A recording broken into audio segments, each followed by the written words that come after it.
Morning বন্ধুরা, শুভ সোমবার। চান টান করে পুরো রেডি হয়ে গেলাম, রেডি হয়ে গেছি। এবার হচ্ছিল ফুল আনতে যাবো, প্লাস্টিক নিয়ে নিয়েছি, তারপরে এসে পুজো করবো।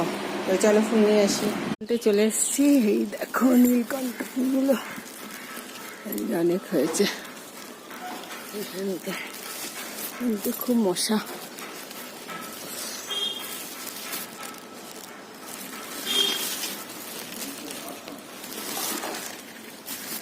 চলে এলাম ফুল নিয়ে, দেখো এত ফুল হয়েছে। এবার সব ফুল নিয়ে চলে এসেছি, এবার পুজো করবো।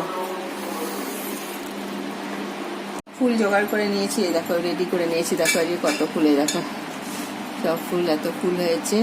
বেলপাতা, এটা তো মন্দিরে যাব, মন্দিরের প্যাকেটটা রেডি করলাম। দেখো আজকে পান পাতাও এনেছি, পান গাছ আছে না বাগানে, তো ওখান থেকে পান পাতা তুলে নিয়ে এসেছি, দেবো মন্দিরে। তো এটা হচ্ছে মন্দিরে যাব দেখে রেডি করলাম। এটা হচ্ছে আমার থালা, আমার ঠাকুরের পুজো দেবো। তো এটা হচ্ছে সেই থালা, আর এটা হচ্ছে আমার যাকে দেবো, উপরে ওর শিব ঠাকুর আছে, তো পুজো দেবে। তো ঠিক আছে, চলো এখন পুজো শুরু করি। ওকে বন্ধুরা, টাটা, শুভ সোমবার, হর হর মহাদেব।